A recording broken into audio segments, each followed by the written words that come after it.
Hello, everyone. I'm Frampton Tolbert, Executive Director of the Historic Districts Council, and I'm so pleased to be able to welcome you all here this evening to a joint program with the Historic Districts Council and Landmark West, Only Murders in the Building, Staging the Scene of the Crime. First, I just want to, a little housekeeping. We are recording this program, and you will receive a link with a password where you can watch it again, or if you miss any part of this. Before we get started, I just want to tell you a little bit about HDC. And Sean, one of our moderators, will be telling you about Landmark West. HDC is the citywide advocate for New York's historic neighborhoods, and we work with more than 500 community-based organizations to preserve their communities through advocacy, policy, and educational programming. To learn more about HDC and programs like this, you can visit hdc.org, and you can support our work there. We are so excited to bring you a literal behind-the-scenes look at this hit Hulu show, Only Murders in the Building. Before I pass the program off to our moderators, I did want to give a special shout out and a thank you to Chris Caspers and his team at Disney Television Studios and Kristen Bernstein, a producer of Only Murders in the Buildings, for their involvement in making this possible. And now I'd like to introduce our two moderators who will tell you more about this evening and introduce our participants. Lorna Nowvé recently served as the interim executive director of the Historic Districts Council and currently serves on the board of advisors.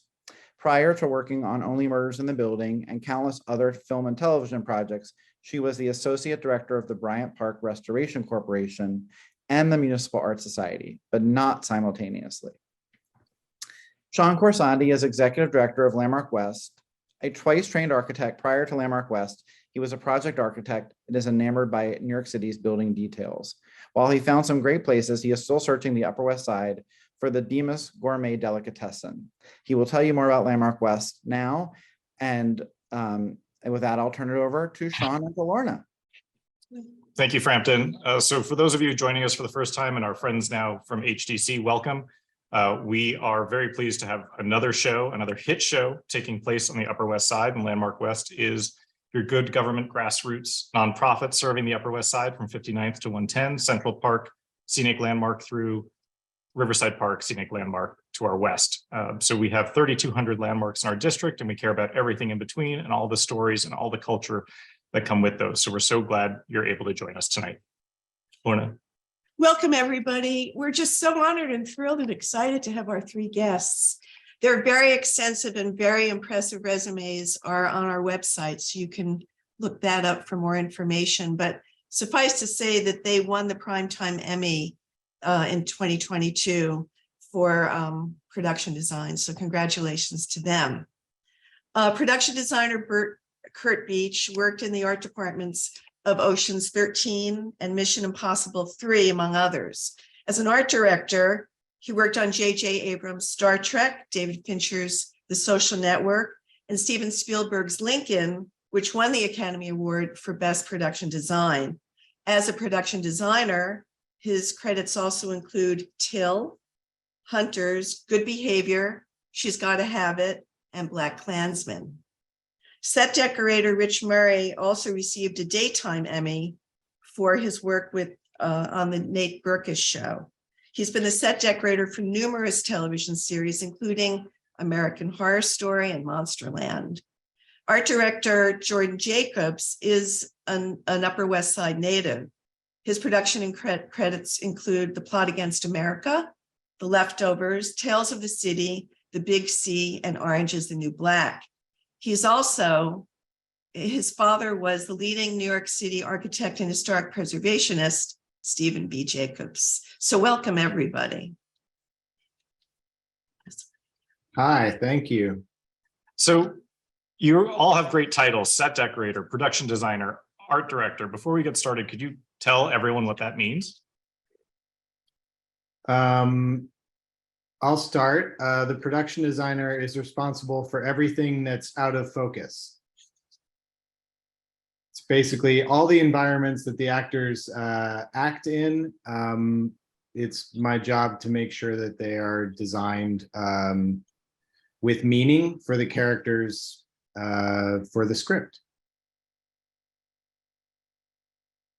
And Jordan I like to say that the art department is responsible for everything you see on the screen that isn't the actor and what they're wearing, because it's there's the locations that are chosen and the sets that are built and how they're decorated and the lighting and the graphics.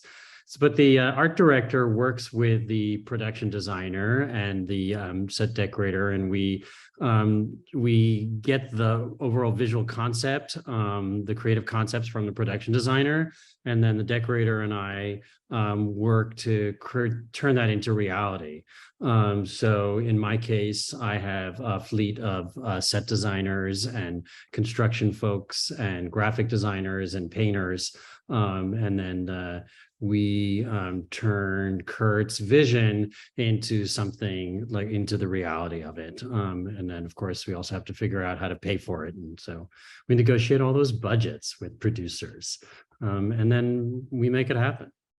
And it's sort of the architecture equivalent is the architect and project manager / assistant architect, because I rely on Jordan a lot for matters of taste and making sure I stay on track and budget as well. And then Rich handles the interiors. And that's mostly everything that isn't architecture, essentially. So everything that is soft good lighting, all of the art that you see on sets, but then also outdoors, exteriors. We do a lot of the everything else that you'll see that isn't essentially part of the buildings. And we do everything down to the details of what napkins are on tables to, large entire bookcases and galleries full of art. Thank you. We leave it to you. So this is an adapted presentation. This was what we sent off when we were in consideration for awards during award season last year. So I pulled this out and I've added to it with some more specific information, but we'll cruise through this and sort of look at the show and some of the good things that were said about it.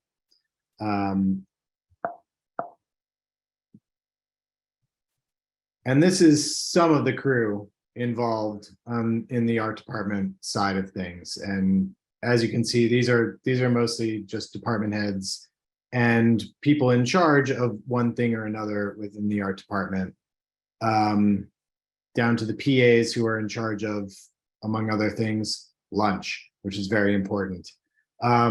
Keeps us all fueled. Lunch and coffee and copies and all those essentials. I never got coffee.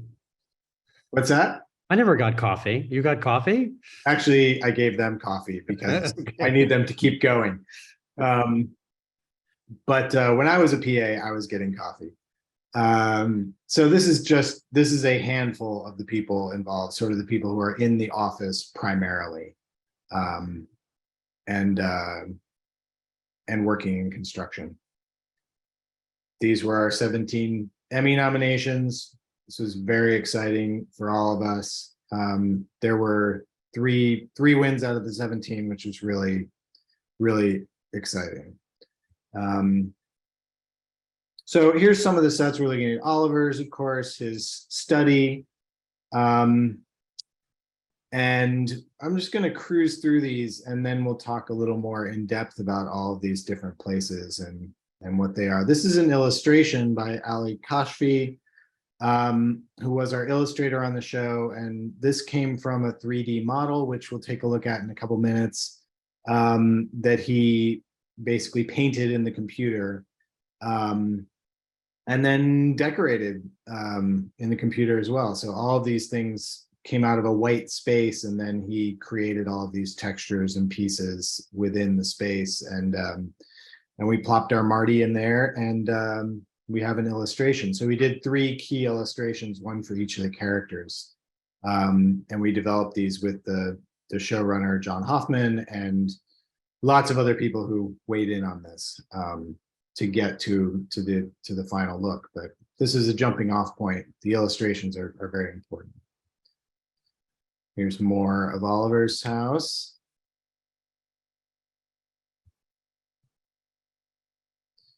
And the stage, which was a big deal in this, in developing this set. This was one of the first decisions that we made, was this idea of having a stage in the living room, which is a really good thing to lean into for this very theatrical character.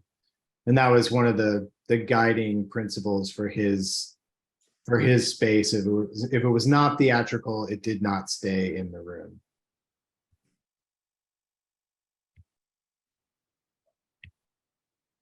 And this is starting into Mabel's bathroom and her deconstructed wall. The simplest way to describe this, and I think it's important to have a simple way to describe these things for everyone involved, is that the space, like her, is a work in progress. And if, you know, Oliver's is a theatrical space, hers is a work in progress space. And we try to come up with these very simple guiding principles to work from as we're creating the looks of these places. More of our hallway, which we constructed on stage also. And this is the courtyard of, what's the name of this place? Everyone could chime in and speak. The Belnord, of course, the interior courtyard of the Belnord, as you all well know. Bunny. This is our hallway that we had about 75 feet of hallway on stage, roughly. Pretty long, longest hallway I've done in my career. And it had quite an impact. So this is the illustration we did for Mabel's apartment. And this again came from a 3D model in the computer. And we did a daytime and a nighttime version of this so they could see the progression of what this might look like. And this was what it looked like when we were actually finished with it. With the remarkable staying power of the fabric curtains that have been there for a long, long, long time. Amazingly, still intact. One of the most impressive parts of this apartment. Actually, we did shred them. You We remember did shred them. On like the first day, the director took a look at them and they were gorgeous. And she said, wouldn't these be a little bit more like tattered? And then we sent someone with a cheese grater or something and a wire brush, and they took them down. It was like, it killed me to watch it happen, but then thought, you know what, that's right. Makes more sense. I was crying. Because when you build something like this, you build it to be perfect, of course, and then it goes through the different processes to pull it apart. Yeah. Very beautiful. Everything starts out as clean white walls, and then you have to take it someplace else. Like the fireplace was just a flat white thing until we put actual brick veneers on it. You can sort of see the rip on the right if you're looking carefully at this image. There is a big tear in the valance over the window there. Little more of Mabel's bedroom. We did this blush pink that was based on a French apartment that I had found that in some research, and you'll see a bit of that research as we go through.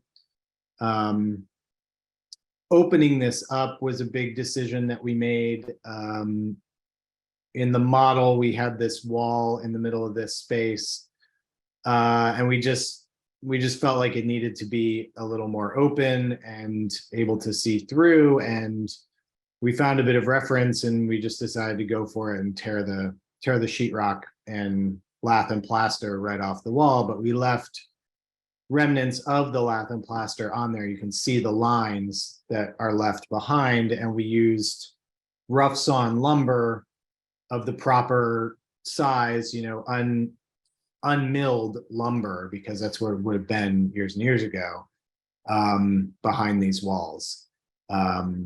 So that made it look better, more realistic. Building techniques are very important for making these places look authentic. So here's the illustration for John Hayden Savage. Look, Mm-hmm. it says John Hayden. So many different character names that for the first few months, everything was so confusing. And in fact, when the next season happened and Curt wasn't on it, the new people on it were saying they're looking back at the files and like, who is John Hayden? And there are all these different, because all the characters I think had 2 or 3 different names other than Selena. We're starting season 3 right now and just rebuilding all of these sets, and it's a brand new. I'm the only person from season 1 still on it, and it's funny because everyone's really kind of confused. You're walking into a puzzle to assemble a puzzle really with a couple of paper plans, and that's about it. And without institutional memory, it's kind of difficult. Yeah, you need some continuity from season to season. That currently is in the form of Rich Murray, and only. That's it. And only me. I have a very funny story about this piece of furniture right here, under the black and white piece of art in the corner there. Do you see that? I bought that out from underneath someone who was actually like ready to purchase it at a store one day. And I literally beat her to it in like 15 minutes. And so every 3 months or so, I get a text from her wondering if she can have her Steve Martin piece of furniture. Wow.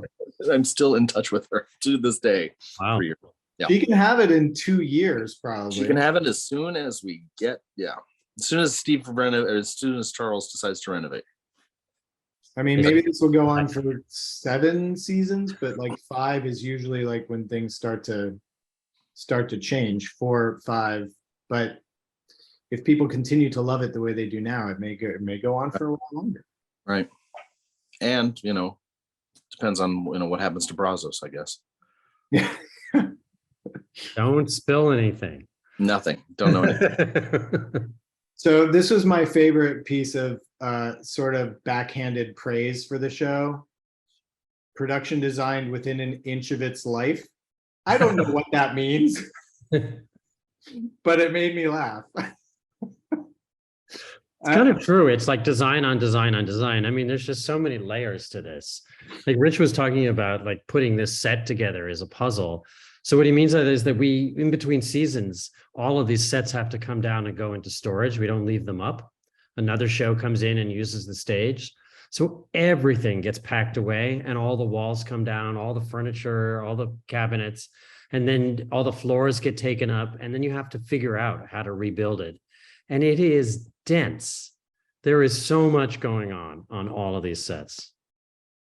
And you make choices when you're getting to the end that have nothing to do with the continuity from season to season. You just are trying to get the set up for the day it's supposed to shoot, and you don't really care at all about that aspect of things. So I don't know who you're talking about, because that isn't me. Well, okay, I don't care very much, but don't think a lot about that when trying to jam these things into the last 48 hours of getting to the shoot day. So I like this progression of illustration to actual thing. It's pretty darn close. Got a lot of the elements in there. Doesn't always work that way, but the goal is always to make the set look better than the illustration. Interestingly, I think, Curt, these illustrations are so spot on. Yeah. Because our producers were so interested in all the decor that we got so super specific about what was going to be in these apartments that we didn't dare put something in the illustration that wasn't sort of already discussed, lest someone say, no, don't build it. Yeah. And we're not figuring out why. And then when we did have changes due to like availability of like specific lights or specific pieces of furniture, we had to discuss that in the committee as well, to make sure everyone understood that the illustration is not going to be exactly the thing that you're going to see on the day. So so here's the kitchen, featuring one of my favorite elements, these four album covers from Joseph Albers designed these album covers, and it's for a series in the 60s called Persuasive Percussion. And I just think they're beautiful. And he's a musical guy, and I thought it was a nice little nod to his musicality in that. So they were not cheap to have, but they are really, really great.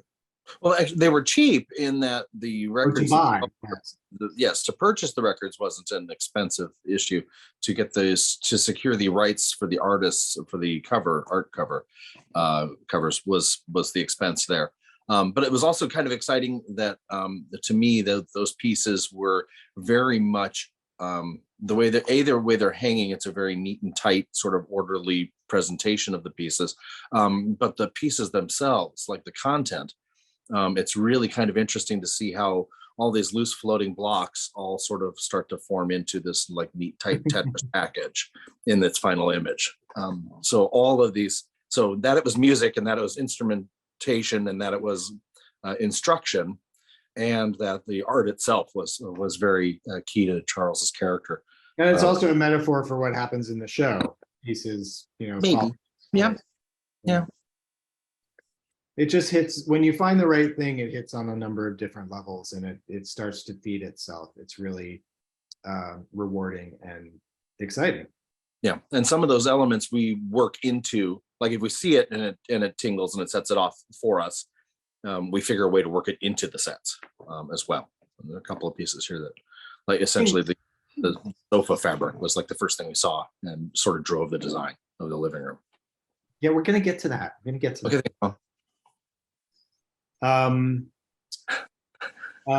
Picture. I love this picture too. Looking back into the living room, and we'll look at the ground plan of this place, and there's a backstory behind the nice hot vegetables that we'll get into later as well. So I just want to pull back the veil a little bit and talk about the things that are important in design from my perspective and where we are headed with this process always. And that's this Venn diagram of where story, authenticity, and visual content converge. These are the most important things for me when I'm conceptualizing a project. And it brings us to this. So if you're very heavy on story, you're sort of leaning toward dramas and adaptations and that kind of project, that kind of material.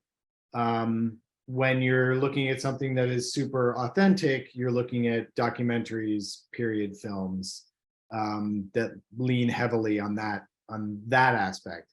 And then when you're getting into visual content, when you're getting heavy into that, it's more in the realm of sci-fi action films, that genre of things. And I've given some examples of directors, and the design ideal is in the middle of these three things. And I list some movies that I think have nailed it. And I did not include Only Murders in the Building in that list, but I think it's right after The Godfather. I think it could go right in there. Just slot right in after The Godfather. But I think we did a nice job of marrying the three things in this project. And I think that's why it is successful visually in many ways. This is just another way of describing what we do as filmmakers and where the production designers land in this, where the art department lands in this. Directors describe how we are to feel about the world and its inhabitants. Producers shepherding the world from visual to virtual to physical to virtual again. It goes back into a can or into a camera. Directors of photography shape the world with light and carve our path through it. Production designers render the imagined world physical, and actors embody the world's human relatability and emotional scale. So this is just something I consider as I'm working on these projects and understanding where our place is with our collaborators. So I would just say, I think that Yeah. scenery has an emotional quality too. I absolutely think that a scenery is a character and has emotional quality. yeah, if you're The actors. definitely, but I also say that scenery is not funny. It's It not has- funny, It's not funny, but it's dramatic. but it can be dramatic. Good scenery should not be funny. There are sight gags. There are gags that are funny, but to Jordan's point, yes, we are helping create the emotional content of the show, and what props up the characters, and we're always looking at story, backstory. How can we tell the audience who these people are visually? So the other thing we do that I think is really important is we do some research. So this is part of the research that we did for this show, and you can see a lot of stuff from the Apthorpe, because that was one of our big inspirations. Different kinds of apartments, courtyard buildings, the Graham Court, green kitchens, green sofas, Lauren Bacall's Dakota apartment, lobbies, marble, plaid, Paul Simon, Carrie Fisher, Selena pictures, like all these things. We just look at everything that surrounds these characters, this project, the environments, and try to flesh it out with research. I'd say the designers are only as good as their libraries. Libraries come in many forms. We do research from a lot of books. Books have become exotic these days. They are a much better source of material because the same, how do I say this nicely? Google gives you what they want you to see, not what you want to see. So it's a bit of a challenge to research that way. It is a valuable tool. We use it all the time, but books are special. And so we try to dig a little bit deeper in our research. So when we are done conceptualizing the show, we do a studio presentation. We have to present to the studio all of our ideas. And this is that book for the art department. We had to show this. We shared this with the studio in order to get their blessing and move forward. So this was our Arconia board. This is the Charles living room board. And you can see some of the things that stayed and some of the things that didn't, some of the ideas that are there. And is that swatch there?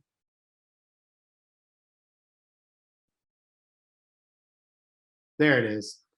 So Rich, take it away on the swatch. Well, that's it was one of the first things that we found that we said, oh, this is really this guy. And it sort of drove the rest of the color, I think, both in the living room, but then it also played with the colors in the kitchen, and it played well with the colors in the bedroom. And gave us everything. It took us everywhere, really. And so the bookcase color was determined by playing with this fabric, and the grass cloth wall coverings were all determined by this fabric. And it came, I don't know how it came to us even. I think we found it in a magazine somewhere on one of these sofas. And then I just went out to that website and got a bunch of swatches, and it came in the mail. And we said, this is it. Well, we started, I think John told us about, asked us to look at Paul Smith.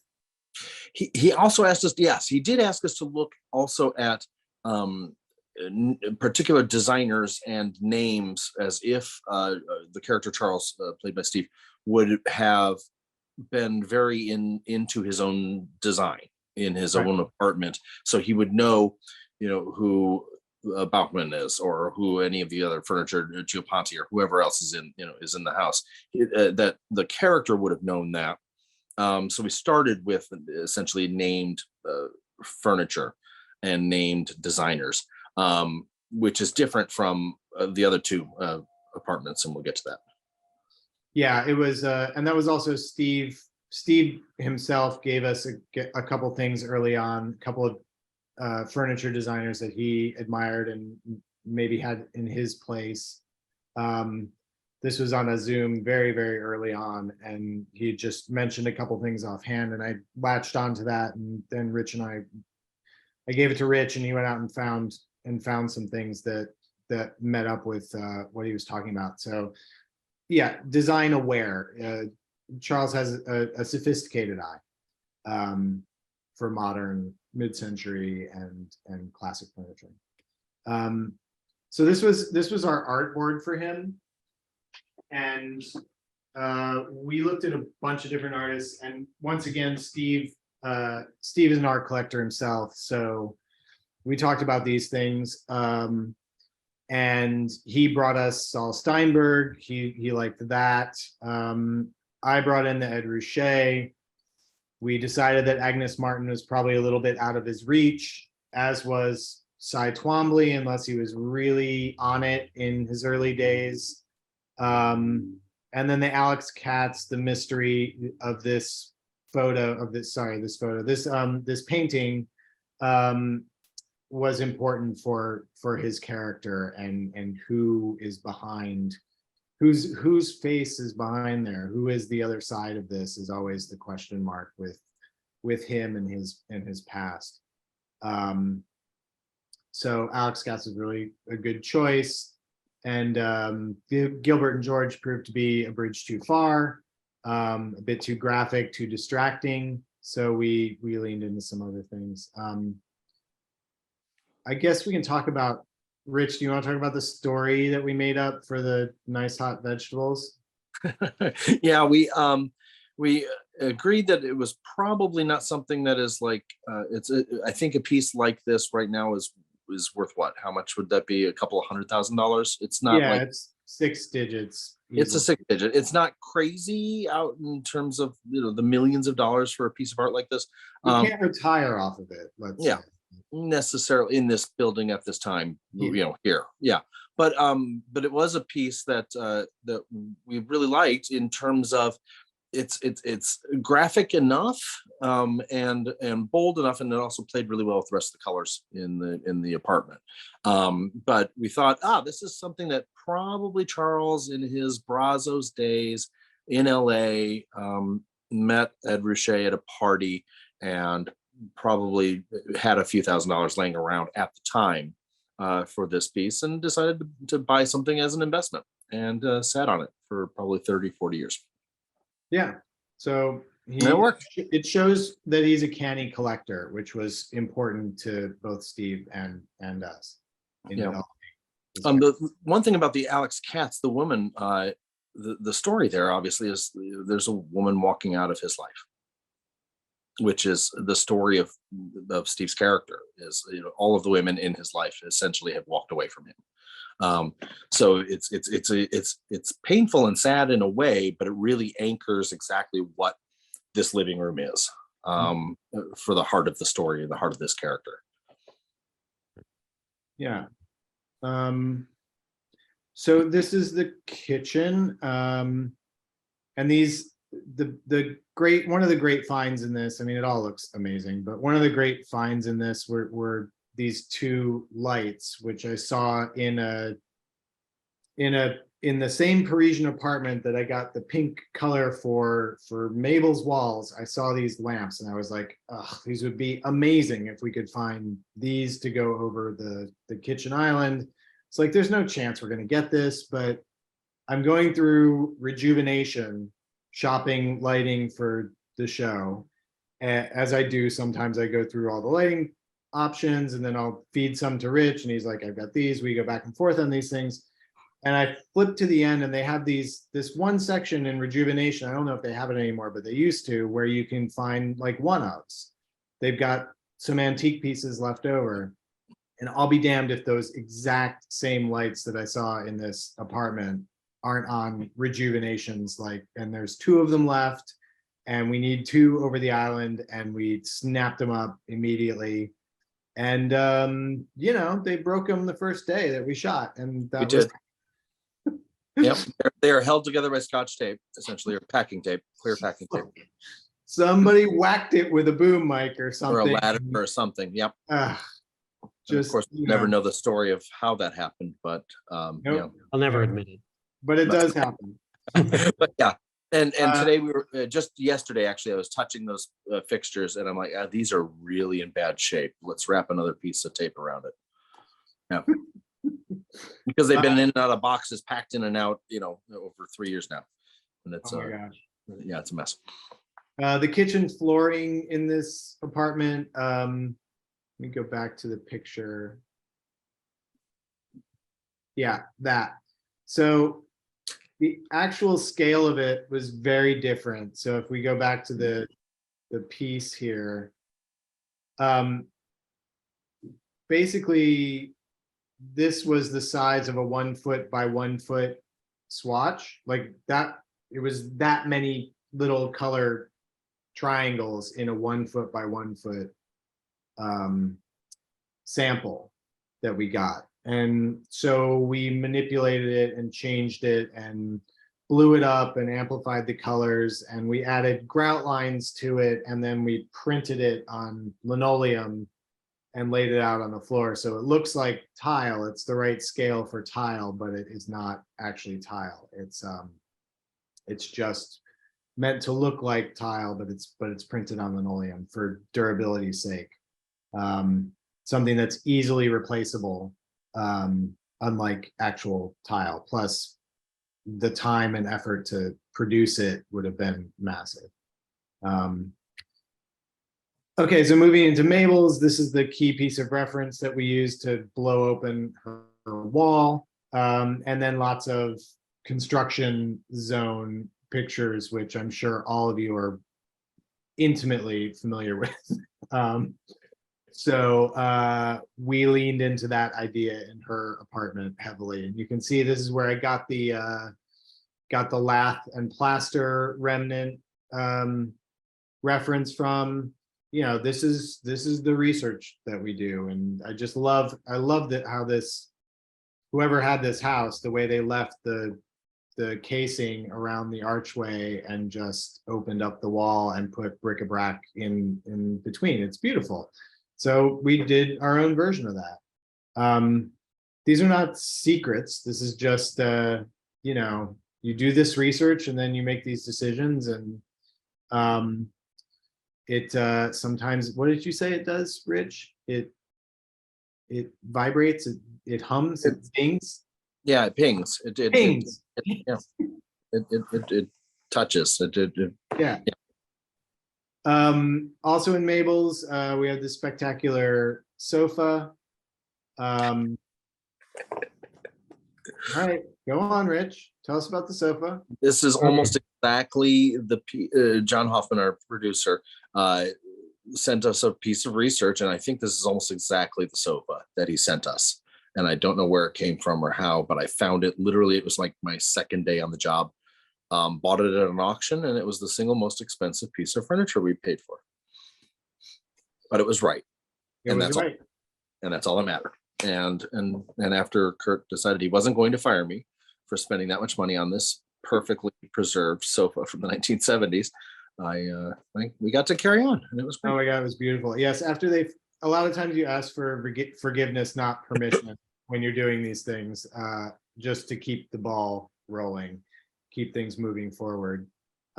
Rosemary's Baby, you can see down below, big inspiration for this set. And this is the art of Laura Perez, who helped us with, she was the artist behind Mabel's art and the mural on her wall. She is an incredible illustrator, does you know, New Yorker and other print ads, and she's just amazing. Look her up. Laura Perez, incredible illustrator. This is that Parisian apartment. I don't have a picture of the kitchen in here, but this was our reference for the peachy pink walls that we softened Mabel's room up with. and her bathroom as well, leaning into the old tile, original tile rather. We've got a couple things going on. Jordan, maybe you can talk to this about the different styles of architecture going on in her place and when we decided to mix it up a little bit. Well, I mean, it's not original tile, right? Because the building is 1912 Oh, right, yes. or something like that. But so this is like a remnant of the last renovation. But I mean, there's been so many layers of renovation, and there's just about peeling back the layers to get at the bones of the apartment. But you have what's left of this 50s apartment. But what I really love is I don't know if you have a quick view of it, is the 70s version. Like then there was the 70s renovation that was layered on top of it with all the glass block. Growing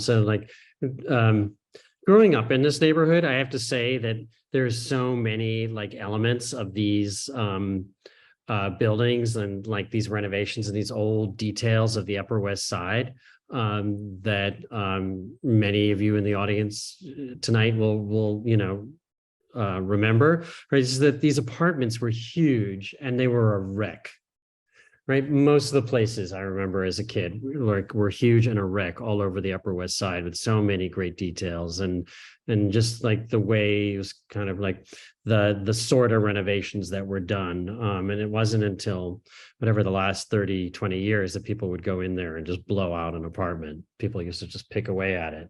So I did really love this idea of like, well, there's this 50s tile and then they came in with the glass block in the 70s. And then there's probably something else that happened in the 90s. And now Mabel is peeling it all back.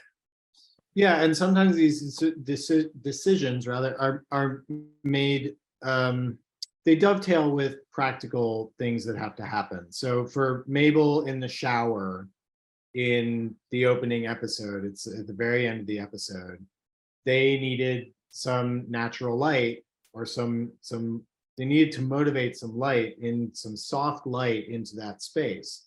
So glass block was a really nice way to do that. I love working with glass block. It's one of my favorite materials. I think it's great. It's great for storytelling, does a lot for lighting.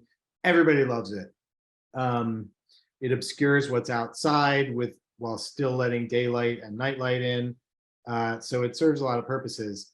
But in this case, it gave us an opportunity to do another renovation in the apartment and show something else that had happened, while also serving the needs of this particular scene that had to be lit in a particular way. So it's really nice when those things work together and when you have that collaboration with the cinematographer, in this case, Chris Teague, who was great to work with every day.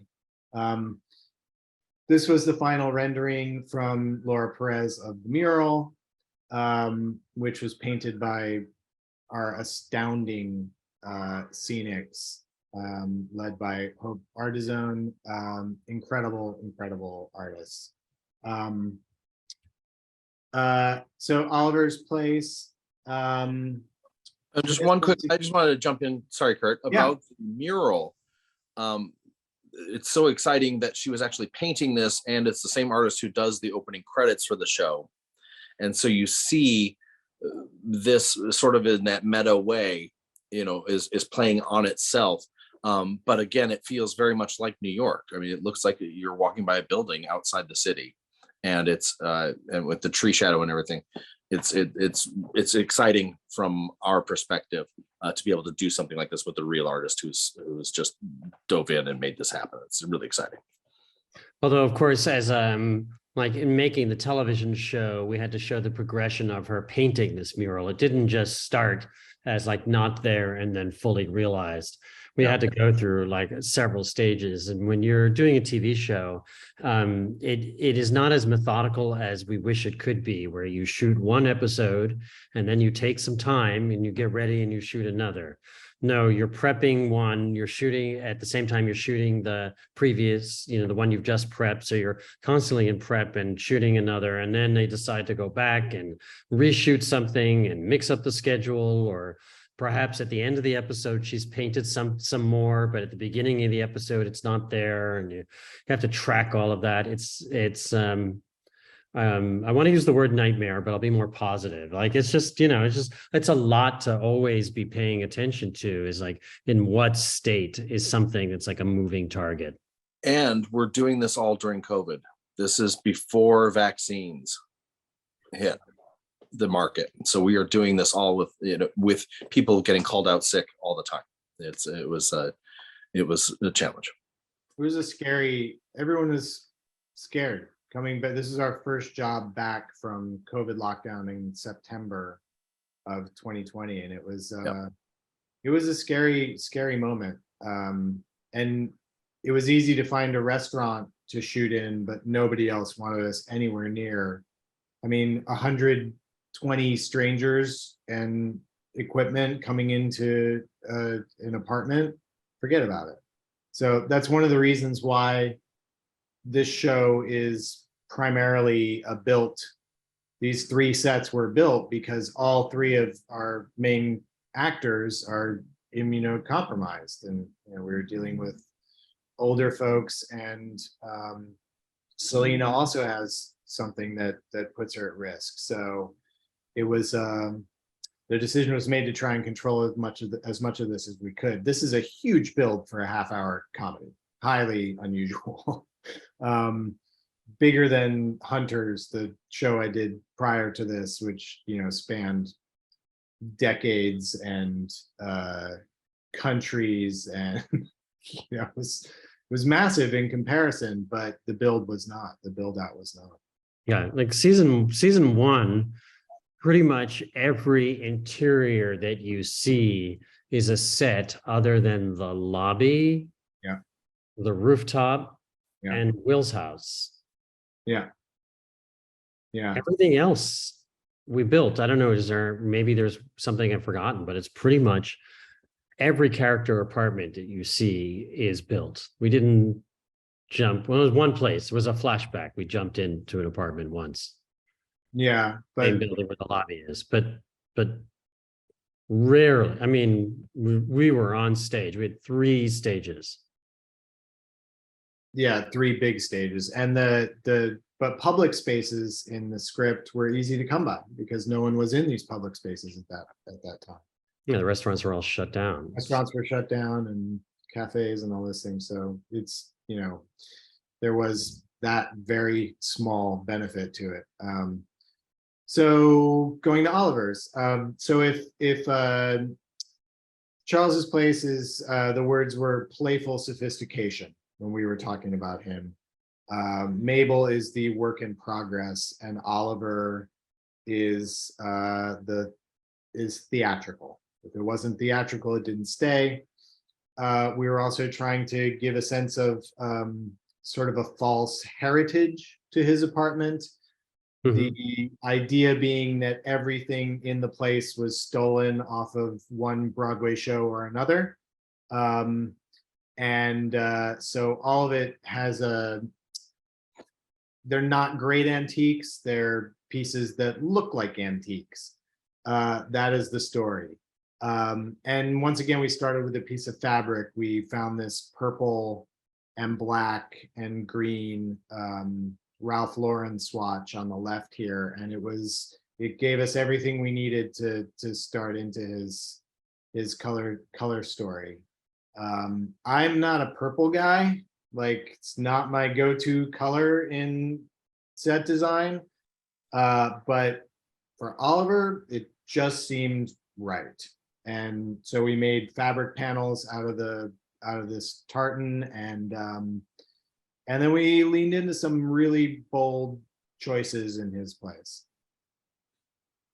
Rich, you look like you're going to say something. Yeah, no, I was just about the fabric. I fought against it actually, for at least 1 or 2 meetings.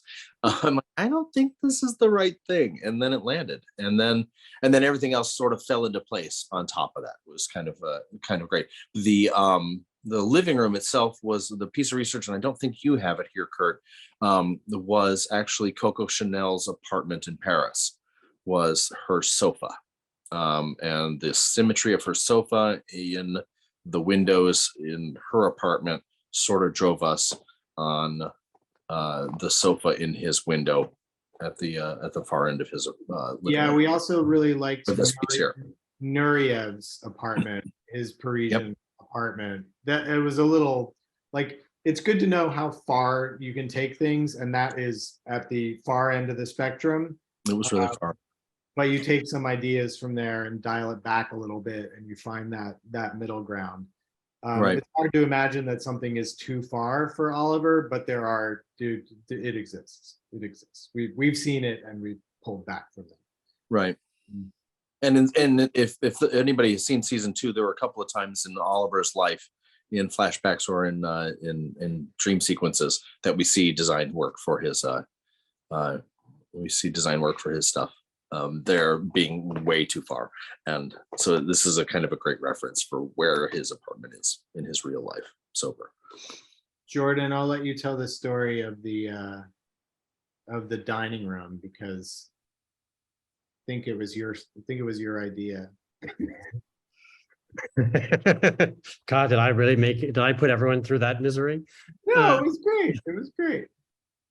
The dining room, we thought, oh, was a theatrical space. Oh, we were talking about his dinner parties. Yeah. And then we were looking at the fireplace. Rich found this. We asked Rich to find a fireplace that would be appropriate, and then he showed up with this massive stone fireplace with these caryatids, and just like, it was huge and it was real. Like, it was an actual real stone fireplace. And we realized that it was like a proscenium arch, right? It was like, and so much of it is his dinner parties were him performing. And from there, we kind of took it to, well, if he's standing there at the head of his table, like performing, like then, and all of his guests are an audience, then we thought about, like, what is the wallpaper in these panels? And I think, Curt, you landed on the Scala.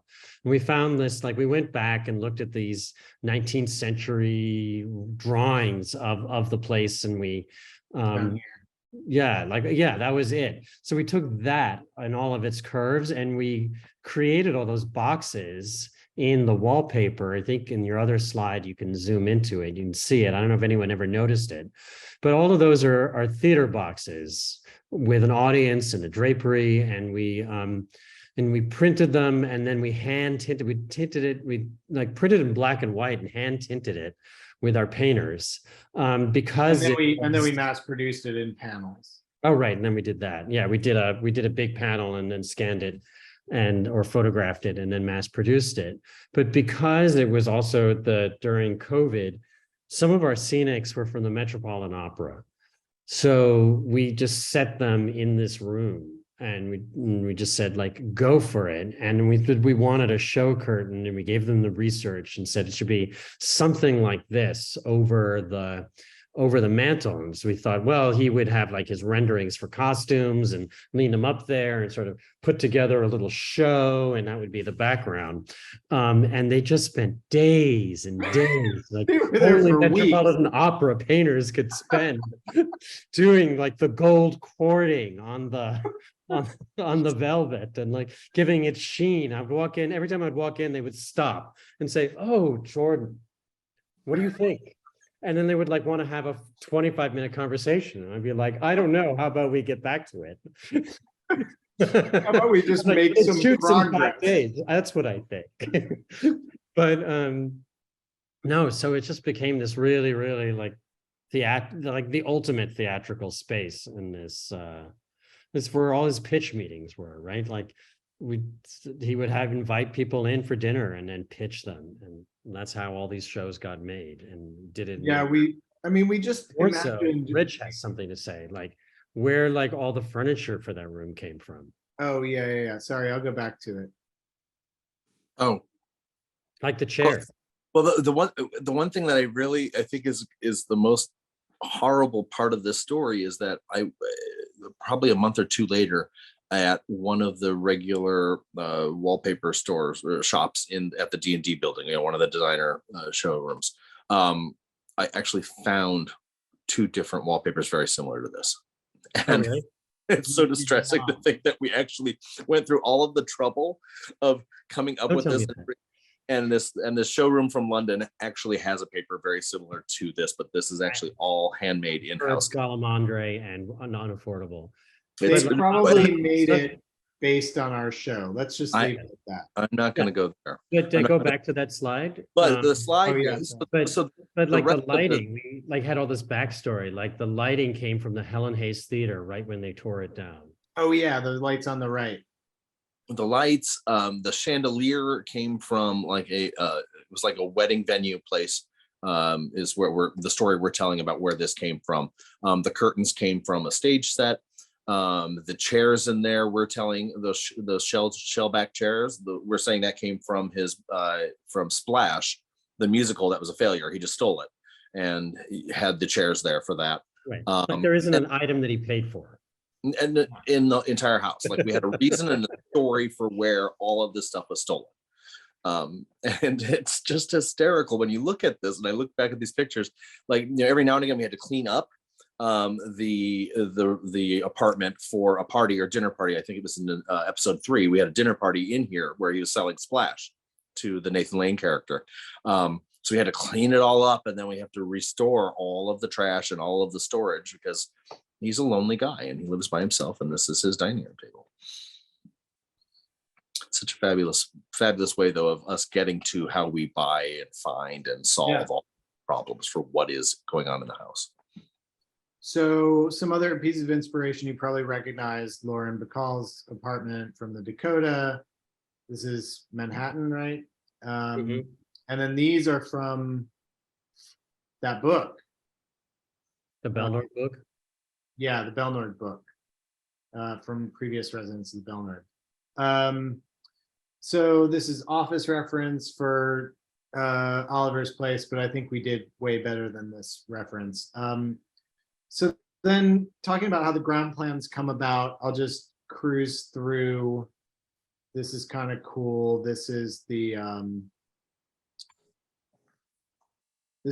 model that we did of the set in the computer, and we actually did a fly through of this. We're going down into the lobby. This is just Oliver's apartment. Yeah, just Oliver's Place. Sorry. That's how huge it was. Yeah. And we did a virtual reality of this also. We did VR with the glasses and stuff, and it worked really, really well. The director of the pilot got in there, and the DP, and like you can immediately find the sweet spots in the set. And once we had done that, we made some adjustments to the set too. Here's our dining room. You can see the furniture is just representative, and you know, it's not a rendering, it's just ideas about where things go, kind of. And it was sort of, you know, midway through the process. We hadn't come up with all of those ideas yet. Yeah, it was still in progress, but a lot of the things are there and intact. I mean, I have to say, like, in terms of the, you know, like we had drafted the set, and we had like our draftsmen were doing, everything was drafted on the computers so that the renderer could take the elevations. And so this was a faithful reproduction of what we were going to build. But Rich hadn't, you know, shopped everything yet. We hadn't chosen all the colors. This is like purely the architecture. Missing, but a lot of important things are here too. This was so hands up for the architecture. I've let the furniture lead this. Yeah, the architecture is great. And we're up. But look at the size of that. Yeah, it's massive. And that's like representing like a corner of the apartment. Yeah, we don't have his master bedroom. We don't have a bathroom. We don't have anything. Yeah, we don't have the maid's rooms or anything. Like there's like so much more of it. Like that we never experience. Yeah. And I love that about these apartments, that you think, you know, behind another door is going to be more and more and more. So that was one stage. And then on the other stage, this is our long hallway at the top of this, with the rectangles. And can you all see my cursor or no? yes. Oh, you can. Okay. So the long hallway here that we use for all of our hallway business. And then this is the foyer, and the elevators are these two squares in the middle. This was a foyer that we used for a bunch of different characters, and we would redress it and re-wallpaper it for different people. And then this big rectangle here is Mabel's apartment. And this other sector over here is all Steve's apartment, is all Charles's apartment. So we'll cruise through this also.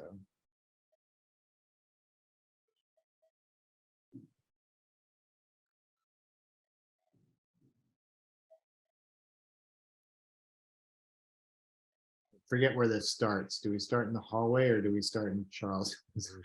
We'll see where We're gonna start where the in drone lands. Charles's, I think. Yes, Charles's apartment. Here's the entrance. And the door to the right was open a lot of the time. And I think we put a door at the end of this hallway We eventually. did, with a window Yeah, in it for yeah. light. Window or bathroom, Yeah, Uh, it was. bedroom. Yeah, we built a bathroom back there, but I think we just put glass in it initially. Mhm. Um, Just because the hallway just was dark, it needed to backlight. yeah, it just needed a little more depth. So here's our living room.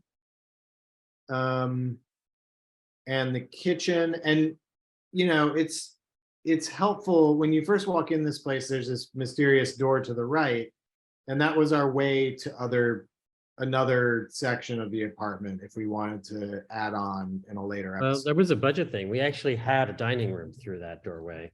Yeah, yeah. And then we decided we don't need the scenes in his bed, in his dining room, and we just I cut. actually had a dining room table, chairs, china cabinet, everything. Yeah. But We got didn't it. really- There's a long hallway, and then this apartment had a really big foyer that never really got played very much. And then,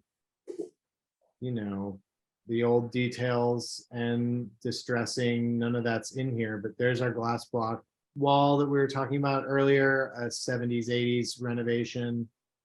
And then this hallway actually leads back out into the real hallway, but we could have shut that door and pretended that we did shut that door and pretend that there was more apartment beyond. So it just kept going and going and going. Because there's only one bedroom in this place, that seems highly unlikely. And here we go back through the hallway and to the top view again. So how do we get to that point? Oh, these are all of our Easter eggs that we put in there. We'll talk about more of these as we go. Here's some of the research. I just picked a couple things out like that I know that inspired us. The mosaic floors, the shape of the foyer here, the complexity of all these doors coming off of the foyer in the apartment, really useful for getting lost in these apartments.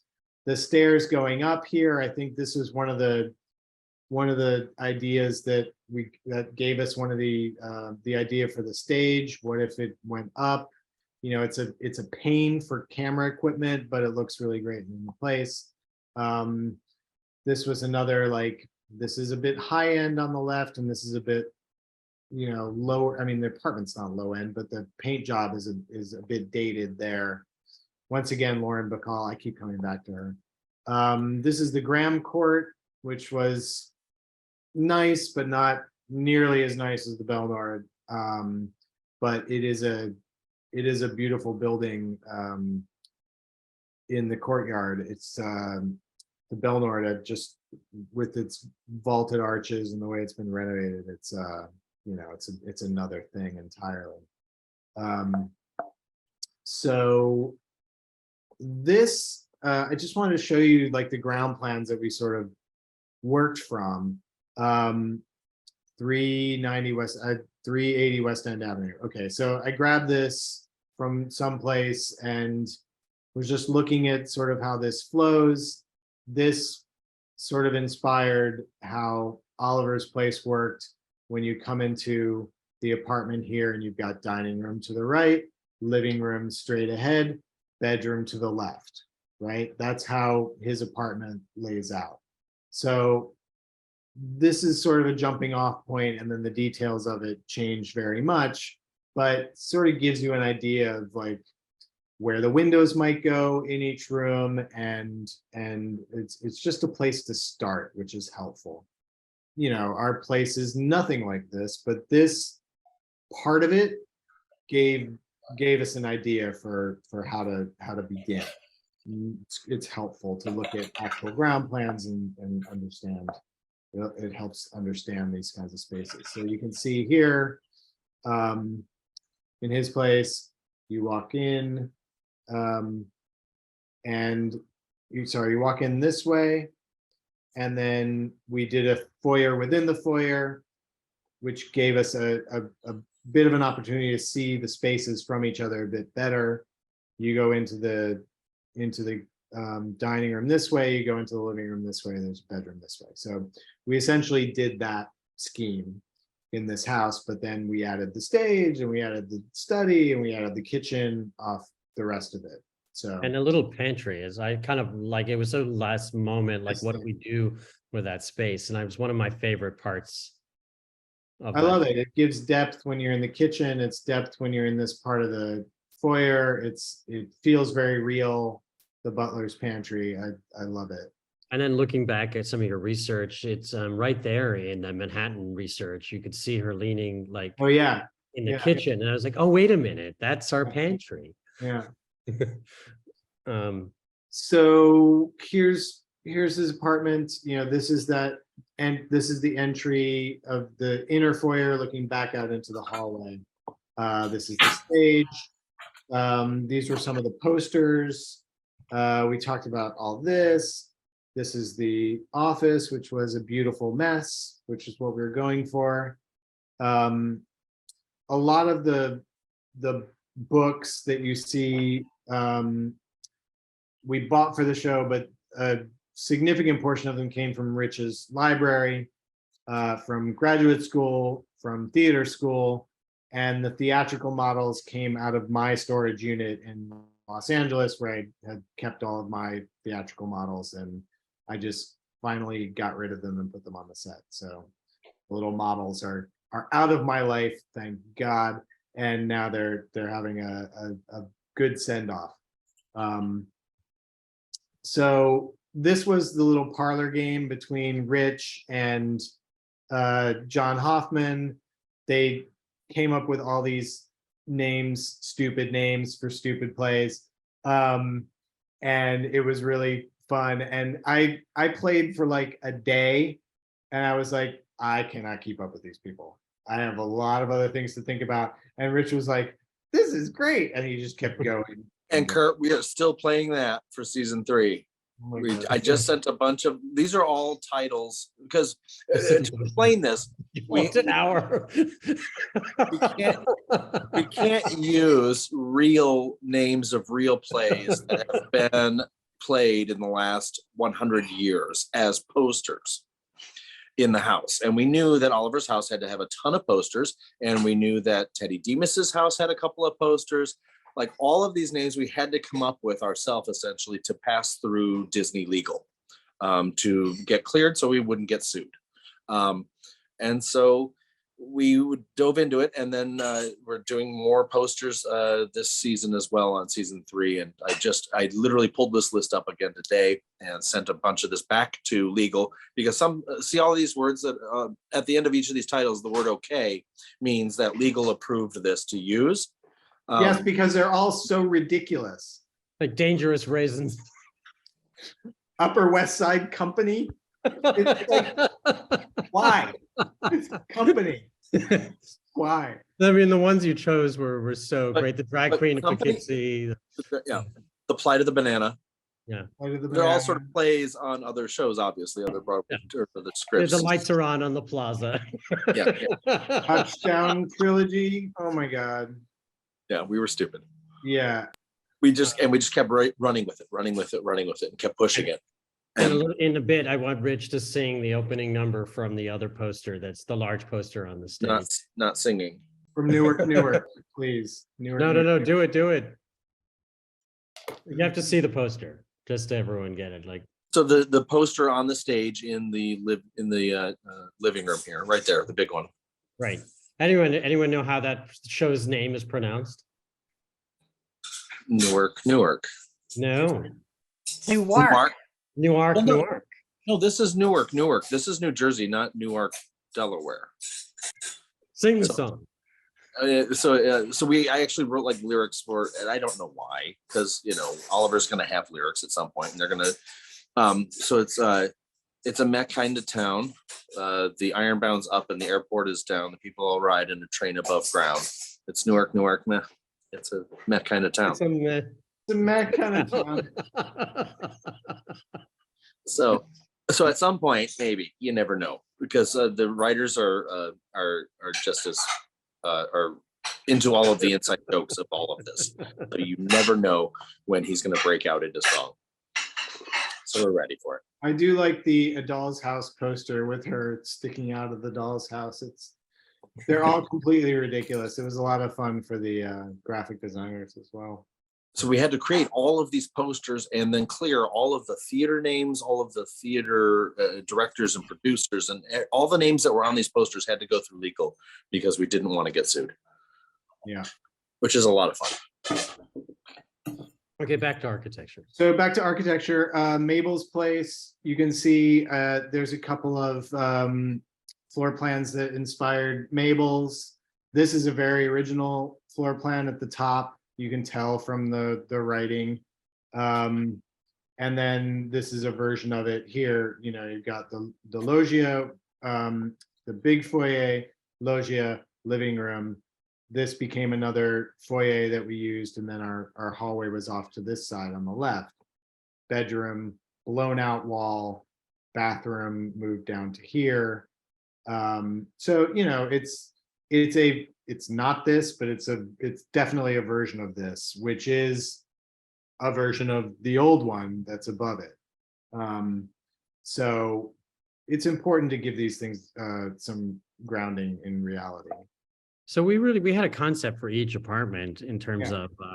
of like, so this is an original apartment that's been torn up and in renovation, right? And then Oliver's is an original apartment with its original details, but it's been cut up, right? It's only part of the original apartment. It probably is like half of one, right? And then Steve did a renovation, we decided, in the early 90s. Like, you pulled out a bunch of old architectural digests, and we decided exactly when Steve was in New York shooting Brazos and he was making this money, and like how he designed it. And we specifically took away all of the molding, much to the construction department's dismay, that everything was a clean opening. Like, there's no molding on any of those windows and on many of those openings. Like, there was a specific design aesthetic from the 90s that we followed for Steve, and you could just feel it, right? Like, this is like what people do in these buildings, even though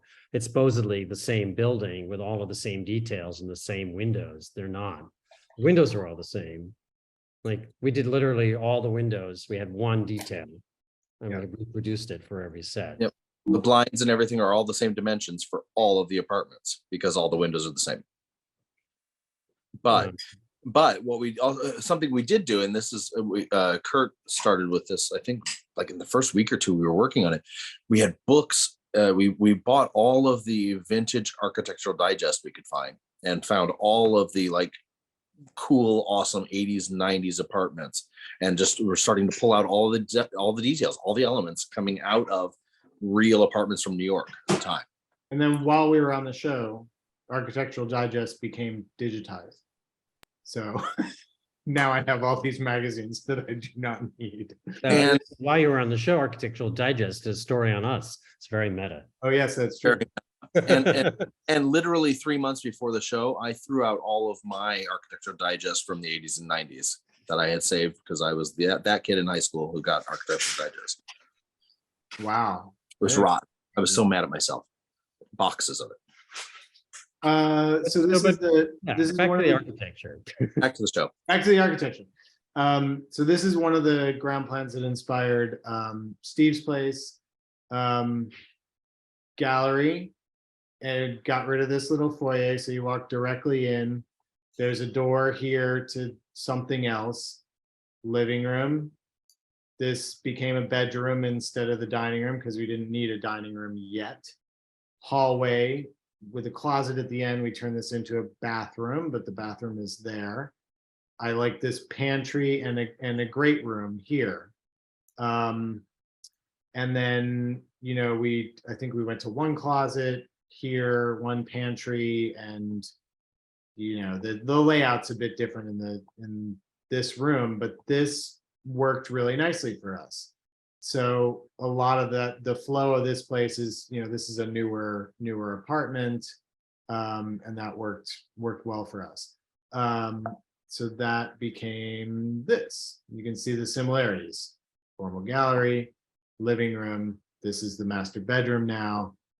Hallway down the middle, bathroom at the end, and the kitchen's, you know, a bit different, but the idea of a great room with an informal living room is good. One of the things the DP did, the cinematographer, when I showed him the model, when we got into VR, he encouraged me to really open up to open these doors up and some of these openings up. I had smaller side lights for this, and then we just took the doors off of this and left it an open archway so that we could see and feel the other spaces. This archway here between the kitchen and the living room got much larger than it was in the original version. I think there were sliding doors here, and we never bothered with that because it was just good to feel the other rooms, feel one room from another. It's really, really nice to be able to do that.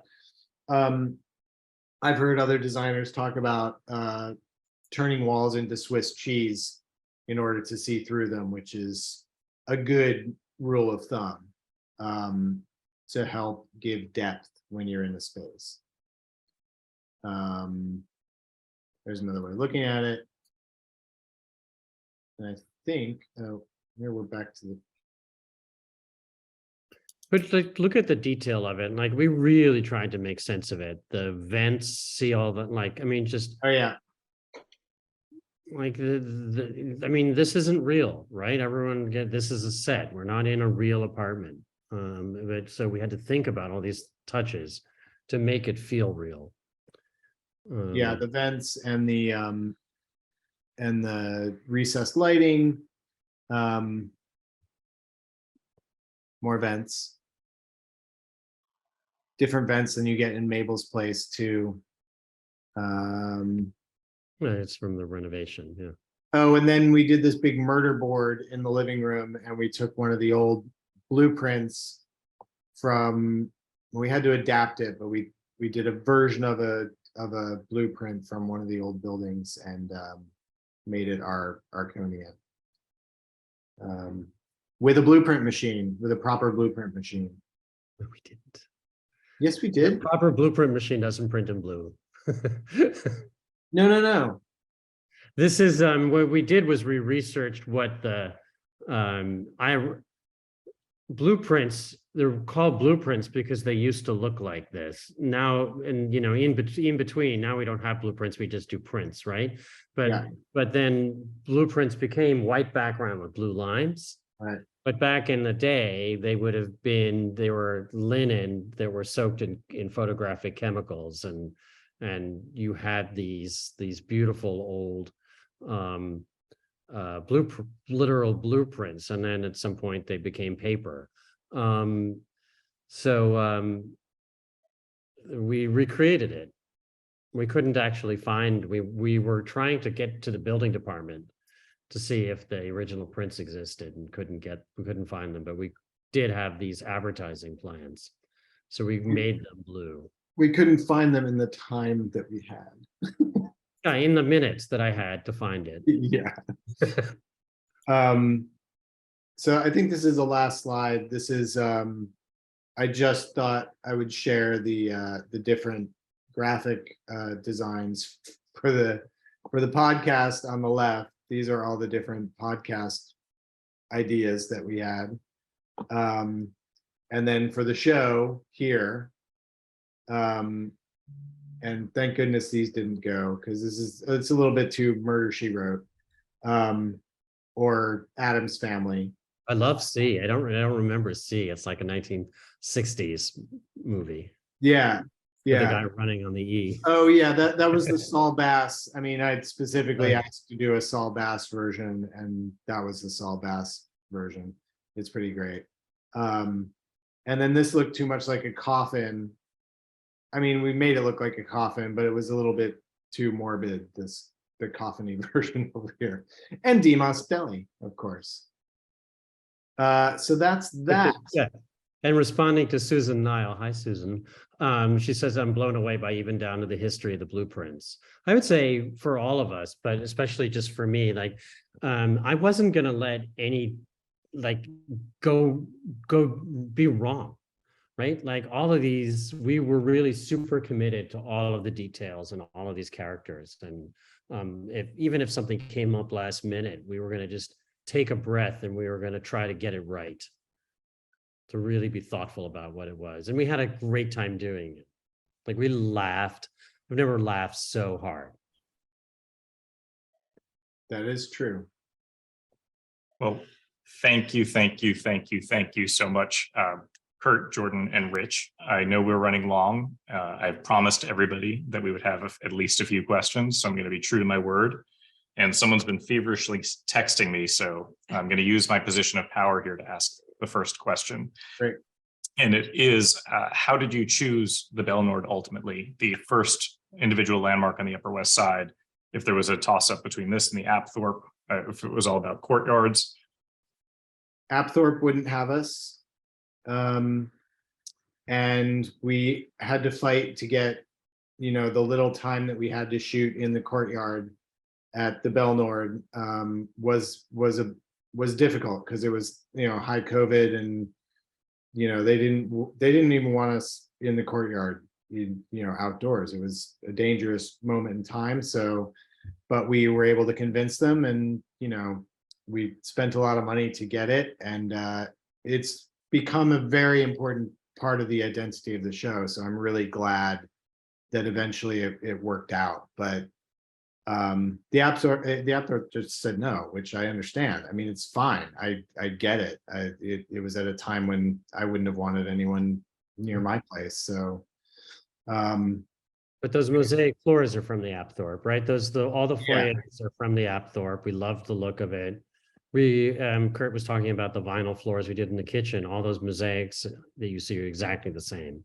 yeah, all vinyl. All printed vinyl. Vinyl. But we printed imperfections in it as well. We built imperfections into the file so that it looked like pieces had been repaired and such. It's not a perfect floor. It's meant to look a little bit distressed and messed up. And We didn't buy a mosaic file. We created it, like Sorry, tile by tile by yes. tile.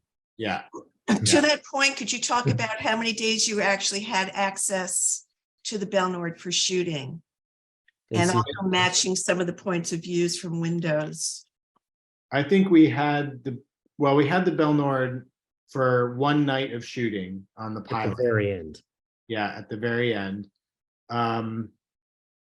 And we also got access to one of the apartments in order to shoot our backings, the view that's outside of our windows on stage.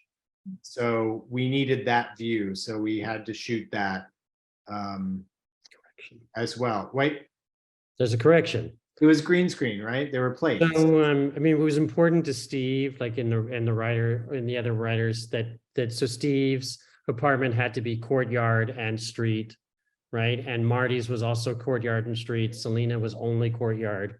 And because we couldn't get into the building because of the COVID situation, we did green screen for the courtyard, and then we bought a photo because we just couldn't get in anywhere. Usually we go to these places and we shoot them. Someone asked in the chat early on, like, how many times did you get into any places and where did you go? And I think the answer is not at all, right? Like we just did our research and we had our deep memory. But so like the view out of to the street is wrong, right? We know that, but it's an Upper West Side view in the general right direction. Best we could do during COVID. But it wasn't, and how we got that, the view from the courtyard is in that one last day, that weekend, we were able to shoot in the courtyard. we got a lift and a scissor lift, and we just sent the visual effects crew up high, and they shot it from this lift, and then they inserted, it's all visual effects in season 1 outside those windows. In season 2, things were much calmer, and we got into several apartments and we scouted views, and that's when we were actually able to take proper photos and create backings for season 2. So that's how you filmed Steve listening to the bassoon player, Jan? Steve listening to the bassoon player, yes. When Steve is looking out the window, he's looking at green screen. We actually had to remove all the glass because of the glare, like if you got too close to the glass. So we removed the glass for that moment on Steve's part. But then Jan, we created Jan's apartment in the hallway by just looking in the hallway window, and we set her up playing the bassoon and built a backing behind it to be Jan's apartment. But then put green screen around the glass, around the window itself, from the outside back of the wall set, back of the set wall view, and then that was entirely VFX.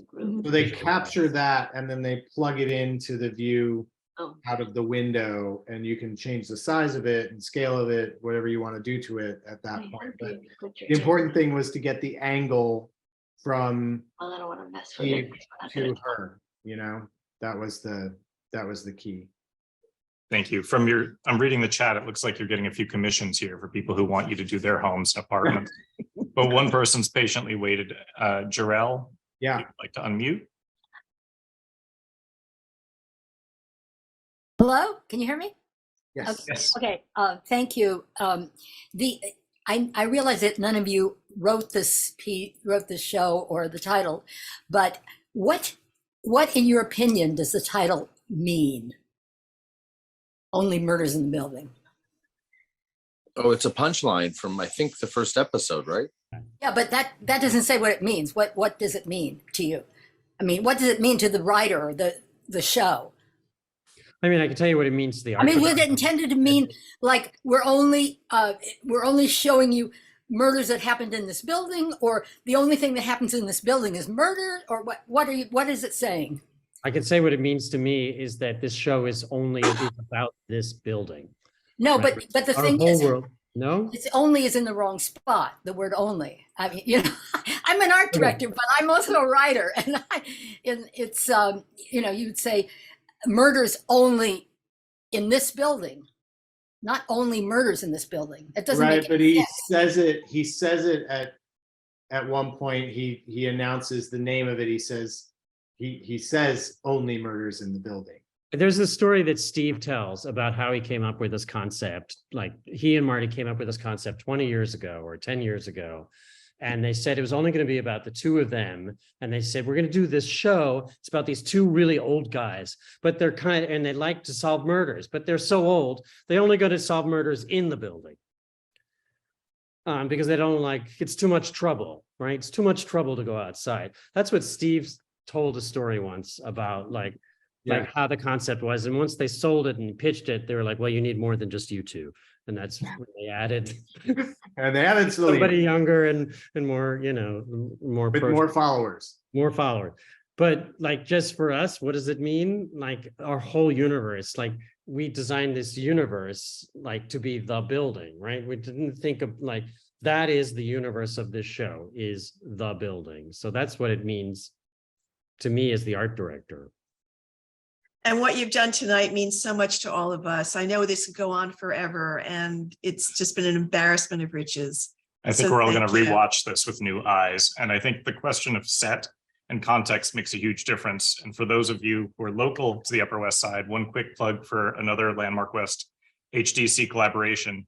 Right next to the Belnord, which is at 223 West 86th Street, is West Park Presbyterian Church. And it is a landmark in peril right now and a fight for its life of hardship. So hopefully you can all pay attention to our websites and the upcoming news. There's going to be a new push for this in the new year, likely in the January calendar at the Landmarks Commission.